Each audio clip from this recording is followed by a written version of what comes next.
Yesterday, De'Aaron Fox agreed to a 4-year, $229 million extension with the San Antonio Spurs. Made Heat fans furious because now there's no free agents available for 2026. I don't know why Heat fans thought De'Aaron Fox was going to not sign his extension with the Spurs. Like, I think there was this idea that because they have Stephon Castle and they ended up with the number 2 pick, that maybe there was a chance they were like, never mind, we don't want De'Aaron Fox. Like, I don't think that the Spurs are gonna like we're gonna cross up Rich Paul like that. So I don't think that was going to happen. And I also, I talked about this when this trade went down. Like, if the Heat were gonna get in on the De'Aaron Fox thing, like they should have probably done it last year. But I don't even know what a De'Aaron Fox, Bam Adebayo, Tyler Hero core, like I don't know what that does. So my question is this: when you're talking about adding a star player of that caliber, are we going to get away from the mid-range guy? And I say that not to discredit what he does, but when you build your team around defense and space, does that not clutter everything up?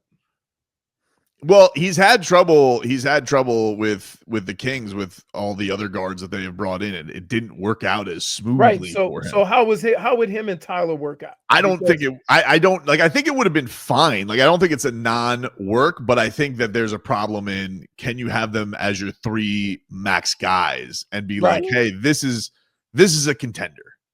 I mean, I don't think it's crazy considering there was Malik Monk, Bam Adebayo, and De'Aaron Fox at Kentucky all together. Yeah, college is a little different, though.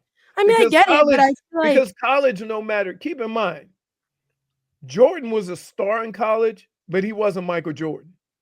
Like, you play in a system, and even though you may be more talented than some of the other guys you're playing with, it's still a system that, everybody. I mean, think about what they have: Jordan, James Worthy. They had a lot of stars on that team that played in a system. In the NBA, you try to take your stars and separate them from everybody else so that they are the go-to guys.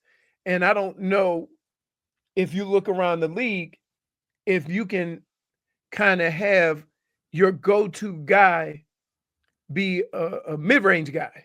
Well, it's also just like the investment that you have in that backcourt has to be right, because like if you're talking about 2 small-ish guards and they're both going to be making, one's going to make $57 million a year, right? And by the way, everybody's clutching their pearls this weekend because Tyler Hero's, they're like, oh, he's going to ask for 40 a year. I'm going to tell you right now, I think if Tyler Hero only asked for 40 a year, and I know how crazy the NBA money is, I think that he would sign that extension with him.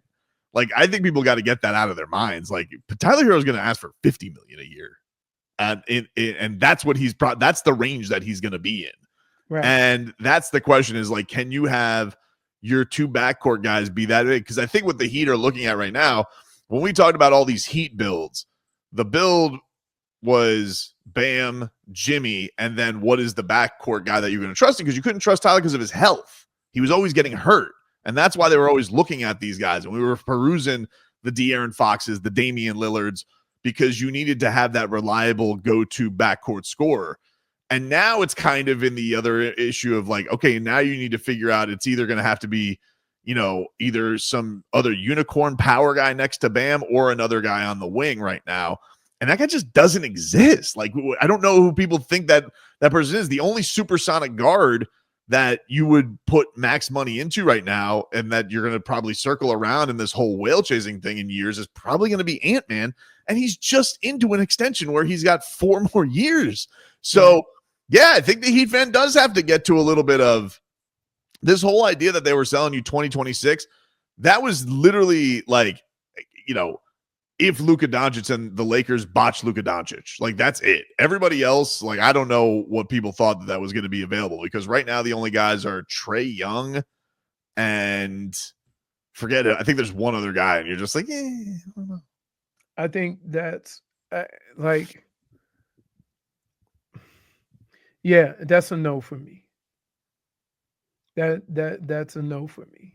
Like I'm not a Trey Young. I'm not saying he can't play. I'm saying in this system, right? In this system, how would that work? I'm excited to see, though, with them having the dynamic of him and Norman together, what that's going to do. Because Norman, man, that guy had a really good year last year. Right. Now, And he plays defense. and we're hopeful that he gets back to, Toronto, Norman Powell. I can understand. You sit next to that traffic cone and James Harden, he lulls you in. By the way, have you seen James Harden in China? Then he been eating some ramen, huh? I guess he's looking at that calendar. He goes, not September yet. Not exactly. I never blew up like that. You know why? Why is that? I golfed in the off season. I was out in the sun all day. Dude, it's like, you're probably shredding it like crazy here. Yeah. Especially if it's hot like this. But it's it's I think now the question is going to be for the Heat on Tyler is like, do they think that they're going to go in a direction where he's one of the guys that are going to, I don't know. He's obviously going to have a great regular season. I have no reason to believe he's not going to be as good, if not better than he was last year, especially with there not being any Jimmy, changing of roles and not having to have Terry Rozier forced next to him for, a couple of months. I do think that's going to be more prudent for Tyler, but he's a little bit in that zone, kind of like Tua, where it's like, yeah, we know where he has to prove it. And that's going to determine where the Heat are at with this whole thing. But man, people were going nuts about that De'Aaron Fox thing yesterday. I was like, you guys had no shot in hell of getting him once he got traded to the Spurs. He wanted to go to the Spurs. Right. He wants to pair next to Wemby. So you knew he was going to sign an extension there. It's not even sure. Yeah. They weren't going to double cross Rich Paul either. Like, that's a bad move on the Spurs point. Like, you're not going to be like, oh, yeah, we made this move happen here. And then, oh, sorry, we ended up with the number 2 overall pick. He's going to be like, all right, well, you don't have to pay him right now. What's the problem? All their guys are young. They're not paying anybody else. The Heat are at the point where, they paid Bam. They got to figure out what's going to happen with Tyler. And then now the question is like, all right, what does everybody else do with Wiggins being more comfortable? I saw Wiggins was in China on the Great Wall of China. And also, Khalil Ware was riding a camel. Oh, my goodness. Was there feet dragging on the ground? No, they weren't, which was quite surprising. I was like, man, they got some tall camels. Yeah. No, I mean, camels are huge, massive animals. They are huge. I was talking about? I don't know, dude. I don't like. I don't recall how many camels I've been around in my life. I'm not really sure. See? Would you ride a camel? I don't know. They're kind of sneaky. You trust that thing? Look at that thing. I don't, dude. Look, I don't know. It makes that thing look like a horse. Can I just say that camels look dumb as hell? What? That camel looks so dumb. Why are you saying that? You don't know if that camel's unintelligent? I don't. I didn't say that. I didn't say he was. What makes them look stupid? Just look at the head. And just the lip. He looks like he just read it. My mama told me. I don't know. I don't know. I'm not. I mean, I'm not. My palms start sweating. I was watching something on X. A guy catching a king cobra. I think I saw that video the other day. A bag and a tube. Intangibles? Yeah, he's just tapping. Well, no, over there they treat snakes differently. Right? So they're so he's like a snake charmer. No, it was just a snake that showed up in the hallway somewhere. Giant one. I'm like, I would be out. Sell a house, we done. The boy Dale, sorry. Figure out what to do with Tyler, ? Trade him for 2 picks or move him to a team trying to take a leap. Yeah, I don't know what you guys think you're going to get for Tyler. Like, I don't, that scoring guard thing that you're going to have to pay a boatload of money to, it's not exactly fetching a ton of assets. Now, I think Tyler could definitely get you a pick. Yeah, the problem is that here's where I always go with all this. You want to trade Tyler, right? Right. Keep in mind, in all the other times that it was a possibility of Tyler getting traded, nobody really wanted him. Right. Or nobody really fully was willing to give the value that maybe the Heat wanted. And then you have to think of this. If you get rid of Tyler, who replaces Tyler? Yep. And so from that standpoint, I mean, unless you're going to just say Norman Powell is going to be Tyler, which he's more of a two guard though, right? Yeah, he is. I mean, Yeah. they're kind of they're very similar. I would say. Now, how would you be at, like, I'm just thinking during the course of a season, seeing Davion and Powell in the game at the same time, locking fools down. That'd be awesome. Right. Yeah. Which is something that this team has never really had. But I'm with you. Like, what do you get for Tyler? Like, it's what, like, I'm right. like, because people say this, and it's not us. It's not what we think the value of Tyler is. It's what the rest of the league or people who would trade for Tyler, what they think his value is. And keep in mind, you're gonna have to give him $50 million. Right. And then because people did this with Bam too over the summer when people were doing, not to name any names, Detonator wrote Bam Adebayo trade columns. But like I was looking at Bam, like who trades for Bam? Like San Antonio would for sure. Like if like I think he seems like a San Antonio. I feel like that would be like the obvious place. But like, what are the Heat getting back? Are they getting they're getting Harper and Castle back? Like, are they doing that? Right. It's and then you got to take on how much money he makes. So I do think it's look, the Heat are in a bit of, they're going to be in an easier East. They've definitely made themselves better with Norman Powell. And you need either Nico or Khalil to pop this year. And I think, yeah, maybe you'll have something because this East is not as formidable as it was last year because everybody's hurt. You know, we know who the teams are. Knicks, Cavs, maybe the Magic, maybe Detroit. Michael Beasley says the Heat are literally in the abyss. And Pat Riley did warn of that. He did say we were staring at, they were staring at the abyss and now we're just in the abyss. Yeah.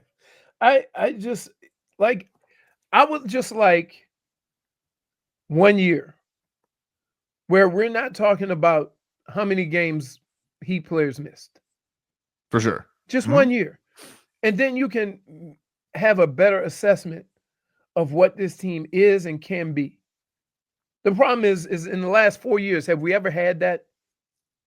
Yeah, I mean, last year it was the other guys. It was the others, not Bam and Tyler, but everybody else. Right. Steve says, didn't Desmond Bane go for 4 first-rounders? You're telling me Tyler can't get you 2? I mean, look, if he has an incredible year and somebody's like, yeah, we'll pay for that, then maybe. But Desmond Bane was already under contract, an expensive contract, but under contract. And he was kind of looked upon as, they got their 2 bigs in Paolo and Franz Wagner. I just like saying his name. Yeah. Wagner twins. Don't they just sound unctuous? The Wagner twins. I mean, they kind of sound like they're raising havoc in hell. Mo Wagner is so annoying to play against. Because there's always there's one brother that's always very talented as far as skilled. Yep. And then there's the other one who's like a bash brother. Right. Robin Lopez, Brooke Lopez. Yes. The Morris twins. Right. Even Caleb Martin. Yeah, but Caleb ended up being more productive than his brother, and his brother was the more sought after prospect. So, like, yeah, I'm saying, Steve, you probably need to put it like in this, like, yeah, if there's another team that's like, man, we're 1 away. I just don't know who that is right now. Like, that's, that's like Tyler's, it's kind of the dime a dozen position in the league that he does. I'm not saying that he's not great. He's great at what he does, but it's also like, it's not the 6'9" guy who can shoot and defend. It's, the 6'5" guy who can shoot a lot of threes. A lot of people feel like they can fill that void somewhere. So that's why I don't. They can't. Yeah, that's why I don't know if it's going to fetch you the Desmond Bane haul. Right.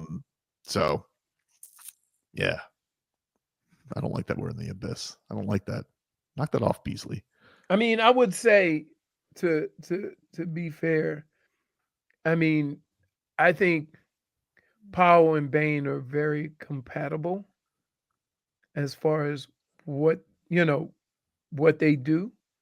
Some would prefer Bane over Powell, but I remember Powell in Toronto, Mm-hmm. and I think that No, he was a dog in Toronto. Yeah. he got James hardened. You know what I mean? You get caught in kind of how your team plays, right? And they had, and that's not that. Also, to be fair, what happens is in Toronto, that's your role. You're not exactly asked to be the stopper. In the Clippers, you have Kawhi, Chris Dunn, Zubac. Like they have a lot of defenders there. Derek Jones Jr. So you take it easy a little bit on that end because you got to get 24 that night. Right. Take a break. One guy that can do that consistently, I'd be so happy.